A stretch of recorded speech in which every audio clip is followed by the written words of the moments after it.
As Akuma no Mis em One Piece são divididas em três tipos: Logias, Paramécias e Zoans.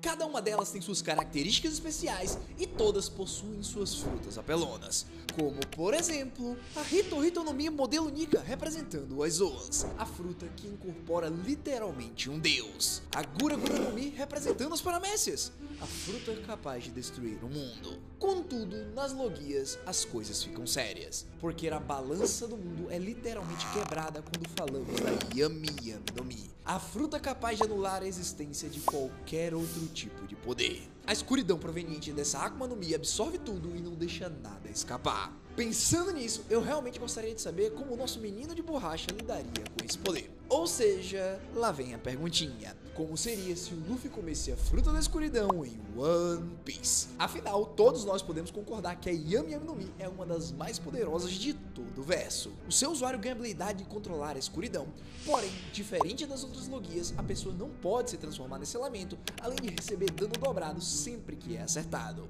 Cara, a gente sabe como o Luffy é. Sua criatividade e maneira de lidar com os problemas sempre nos surpreenderam. Por isso, eu preciso dizer que o seu visual também estaria aprimorado. Por exemplo, com essa camiseta aqui. Vocês já me viram usar uma tech t-shirt dessa da Insider várias vezes. Simplesmente é a melhor camiseta que eu já usei pro dia a dia no geral, só pela sua praticidade. Independente de você se importar com a moda como a Nami, ou se tu não tá nem aí tipo Zoro, ela é literalmente pra qualquer tipo de pessoa. Eu acordo, tomo meu banho e já pego uma dessas pra passar o meu dia. Venho pro estúdio, gravo meus vídeos, saio pra comer, vou pra academia. Graças à tecnologia especial da Insider, essa camiseta desamassa no calor do corpo e é anti-odor, o que a torna perfeita pra mim que não gosto de perder tempo. Agora eu vou te dizer uma coisa que faria até mesmo o Chapéu de Palha parar em sua aventura para ir atrás desse tesouro. Nesse mês de março estamos no mês do consumidor, e se você usar meu cupom Hashira Animes você consegue 15% de desconto em qualquer compra. Fora que o site da Insider já está em promoção. Portanto, se juntar com o meu cupom, é possível chegar nos 35% de desconto. Não perde a oportunidade, já vai lá conferir. Só acessar o link na descrição e no comentário fixado que o cupom já vai ser aplicado. Ah, e em relação à fruta da escuridão, será que o Luffy vai dominar o mundo? Bom, para não perdermos tempo tentando imaginar como o Chapéu de Palha conseguiria uma fruta tão rara quanto essa, podemos supor o seguinte cenário. Da mesma forma que na história original, o Ruivo e sua tripulação vão até a Vila Fuxa após terem interceptado um navio da Cypher Pool. Lá, eles roubaram do Rusru o baú contendo a fruta de Nika e partem para o East Blue para completarem seu objetivo. Chegando lá, para nossa surpresa, outra coisa havia acontecido. Antes de lutarem contra os agentes do governo, Shanks e seus companheiros deram de cara com uma outra Akuma no Mi e decidiram que era melhor escondê-la, pois poderia causar muitos problemas se comida por alguém que tivesse intenções duvidosas. O problema é que nós temos aquela clássica cena do Luffy ficando emocionado ao ver o Shanks e vai pra festa com ele. Só que, do nada, a criança fica brava porque o Ruivo não quer levá-lo junto. De maneira a espairecer sua frustração, a criança começa a comer tudo o que vê pela frente, inclusive a fruta misteriosa que estava dentro de um dos baús. Tcharam! A partir daqui temos o Chapéu de Palha, Devorador das Trevas. Meio que literalmente. Ah, e já que muitos de vocês me perguntaram no último vídeo por que o Ace não havia comido a fruta de Nika, aqui ele come, tá certo? Shanks então consegue cumprir seu objetivo de entregar a tão sonhada fruta do Deus do Sol para o filho do Rei dos Piratas. Porém, vamos focar no Luffy. Da mesma maneira que aconteceu originalmente, eu vejo ele ganhando o carinho e atenção do Ruivo e recebendo o Chapéu de Palha. Muito tempo se passa, o que faz com que o protagonista consiga treinar e ganhar muita prática com sua nova fruta que será de extrema importância para o futuro. Também vou considerar que o Sabo tenha sido explodido por um Tenryubito, mas calma que eu vou dar um papel muito importante para ele nessa história. Como o Luffy cresceu e foi criado na Vila Fuxa, podemos partir do princípio que ele vai seguir o mesmo caminho que seguiu originalmente. Ou seja, ele logo de cara enfrenta a vida que, diante dos poderes da escuridão, não passa de brincadeira de criança. A mesma coisa acontece com o Morgans Mãos de Machado. Só em usar sua escuridão para puxar os marinheiros e jogá-los contra o capitão já daria uma vitória humilhante. Com isso, Zoro é libertado e se junta à tripulação normalmente, porque, venhamos e convenhamos, não foi por conta dos poderes de borracha do protagonista que o Solador decidiu sair por aí com seu novo capitão. Foi pela perspectiva de crescimento e admiração por aquele que se tornaria o Rei dos Piratas. Seguindo, temos Orange Town com o Bug. Eu não consigo nem imaginar as facas do palhaço chegando perto do Luffy. E quando o próprio Luffy encostar no Bug, os poderes da sua Akuma no Mi serão anulados e o resto você já deve imaginar. Resumindo, uma luta completamente unilateral. Já que vocês pegaram a lógica, o grupo passa pela Vila Syrup e Baratie e enfrentam Kuro e Krieg respectivamente, o que resulta em quase a destruição do local em que eles lutaram. Mas aqui vamos ter a nossa primeira grande diferença. Depois de terem vencido Krieg e recrutado o Sandy, Mihawk chega pra fazer aquela brincadeirinha que fez originalmente. Sim, eu tô me referindo a vencer do Zoro com uma faquinha de pão. Depois de ter deixado o Solador no chão pensando que jamais perderia, o Olhos de Gavião olha pro Yami Luffy e diz pra ele tomar cuidado, pois ficou sabendo que um tal de Barba Negra desertou dos piratas do Barba Branca e está caçando aquele que controla a escuridão. A sorte é que nesse ponto da história, Luffy ainda não tem uma recompensa, o que facilitaria ele ser reconhecido. Diante desse comentário, o Chapéu de Palha apenas ri e fala algo do tipo: "Ele que venha, eu vou mostrar pra ele o verdadeiro poder do futuro rei dos piratas." Com isso, o grupo parte para resgatar a Nami, que se encontra escravizada pelo Arlong. Não posso deixar de ver uma certa dificuldade por parte do Luffy, afinal é a primeira vez em que ele enfrenta um tritão que consegue lutar embaixo d'água. Contudo, isso em si não seria motivo para o Yami Luffy perder. Na real, quando ele tivesse a oportunidade, ele usaria o seu Kurouzu, fazendo o Arlong vir voando e tomando uma bica na cabeça. Depois de ter salvado a Nami e seu vilarejo, o grupo parte para Logtown, onde teremos dois problemas. Porque, como vocês sabem, foi depois de passar pelo East Blue que o Luffy ganhou uma recompensa de 30 milhões. Bom, a partir disso, o primeiro empecilho é o Capitão Smoker.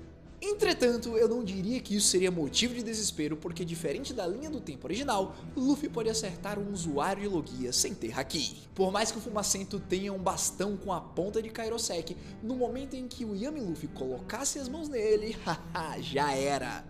Era soco, chute e cabeçada, o Smoker nunca imaginaria tomar uma surra dessas naquele momento. Agora o nosso segundo problema é finalmente o Barba Negra. Não sei se vocês lembram, mas foi lá em Jaya que ele apareceu. O que significa que pouco tempo atrás ele tinha matado Tati e recrutado Burgess, Lafitte e Van Oga. Tanto é que o próprio Van Oga foi introduzido na história acertando uma gaivota a uma distância que a Nami falou ser impossível para um sniper. Agora aqui no nosso universo, Nami levaria um tiro no meio da perna, o que faria a tripulação toda ficar assustada. Com a navegadora sangrando, Sanji tentaria subir nos prédios ao redor para procurar o responsável, enquanto o resto do bando tentaria se salvar. Poucos momentos depois, outro disparo é ouvido, mas o Zoro, por pura intuição, consegue repelir, apenas para vermos o Usopp na sequência tomando uma bala no braço. Luffy, então desesperado com a situação, usa seu Black Hole fazendo com que todos os prédios e construções ao redor sejam destruídos para ganhar visão. Mal sabia ele o erro que estava cometendo, porque assim ele estava abrindo o campo de visão para serem acertados. Nesse momento, enquanto carregam seus nakamas feridos, dois sujeitos aparecem na frente e uma risada ecoa.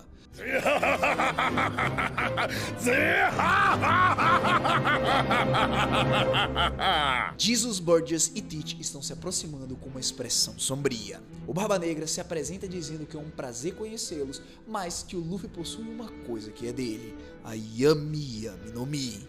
Luffy deixa Nami e Usopp com o Zoro e com raiva fica de frente dos dois inimigos e, usando novamente o Black Hole, expele todas as construções e prédios que havia absorvido. Infelizmente, Burgess se coloca na frente e começa a socar tudo e defender o seu capitão, o que dá tempo pro Teach diminuir a distância entre eles e puxar suas garras para acertar o Chapéu de Palha, só que o inimaginável acontece. Nesse momento, uma metralhadora de borracha acerta o chão, separando a luta. Ace aparece usando os poderes da fruta de Nika, dizendo que finalmente encontrou o Teach, afinal ele sabia que depois de ter desaparecido, ele iria atrás do Luffy, pois foi encontrado notas e livros de pesquisas sobre a fruta da escuridão no antigo quarto do Teach. Com a chegada do Ace, Barba Negra fica tenso e ao perceber que não tinha mais como continuar o seu plano, ele recua, pois os marinheiros de Logtown estavam cercando o perímetro e aparentemente um vice-almirante estava chegando para colocar ordem. Com isso, todos se separam e Ace fala que precisa partir, pois não pode permitir que aquele cara fuja, o que faz o encontro dos irmãos ser bem curto. Seguindo o trajeto, temos então a Grand Line. Alabasta, como um todo, não representa perigo para o Yami Luffy. Ele consegue tranquilamente vencer a Baroque Works e o Sun Crocodile. Embora nessa luta o Chichibukai pode começar assustando, no momento em que for tocado, ele vai levar uma surra igual originalmente. A diferença é que nem vai precisar da água. Seguindo pra Jaya, Luffy não encontra o Barba Negra, mas ainda assim o Bellamy tenta dar uma de fodão pra cima dele e podemos supor que o mesmo socão gostoso acontece. Em Skypiea contra o Enel, se não tomar cuidado ele pode ser realmente pulverizado sem a resistência da borracha. Contudo, ao criar um campo de escuridão onde nem mesmo a luz penetra, é possível se livrar da maioria dos ataques e vencer o mantra do deus. Com isso, é só questão de acertar ataques, porque nem mesmo o próprio Enel esperaria um dano direto de um soco. Bom, agora eu vou adiantar para Marineford, beleza? Porque Thriller Bark, Water 7 e Shabold podemos dizer que as coisas aconteceram iguais e Impel Down não existe. Ou seja, temos duas grandes opções. A primeira e mais rápida é que os Chapéus de Palha se reúnem depois de 3 dias como ficou combinado após se separarem em Shabold. Com isso eles seguem viagem para o Novo Mundo, porém sem nenhum tipo de treinamento. Posso dizer que com algum tipo de esforço eles lidariam com Rod Jones na Ilha dos Tritões, mas seria muito perto, porque naquela luta de 100 mil contra eles quase que não daria para vencer. Contudo, através do massivo buraco negro do Luffy, ele daria um jeito. Ah, e como o incidente de Rockport não existe, Law não virou um Chichibukai e não conseguiu se aproximar do Doflamingo para colocar em prática sua vingança. Com isso, eu consigo imaginar ele chamando o Chapéu de Palha para fazer uma aliança, o que culminaria em Punk Hazard. Vencer do Caesar seria de boa com a Fruta da Escuridão. Mas será que o Law quebraria o Vergo na porrada? Porém, talvez não, porém isso é facilmente resolvido colocando mais pessoas para lidar com esse problema. Bom, mesmo forçando o sucesso do grupo até aqui, chegando em Dressrosa as coisas não seriam tão simples, porque da mesma forma que Doflamingo está muito acima daqueles que não usam Haki, o Barba Negra aproveitaria novamente para emboscar o Luffy e teria sucesso. Com isso, o Chapéu de Palha estaria morto e a Yami Yami no Mi passaria pro Tite. Triste fim. Agora vamos voltar lá pro início, pós-Marineford que não existe. A segunda opção seria, após Shabold, Rayleigh oferecer algo inegável para o bando: um treinamento intenso. Basicamente, Ace havia se encontrado com o Rei das Trevas e contado o quão importante o Luffy era para o futuro do mundo. Diante desse cenário, os Chapéus de Palha ficam 2 anos treinando para se aperfeiçoarem tanto em habilidades físicas quanto em controle de fruta e Haki. Agora sim o Novo Mundo é fichinha para eles, e chegando em Dressrosa temos o mesmo evento que mencionei anteriormente, a junção do Barba Negra com o Doflamingo. Tite bolou um plano ousado e covarde onde o Usopp foi capturado e estava sendo feito de refém.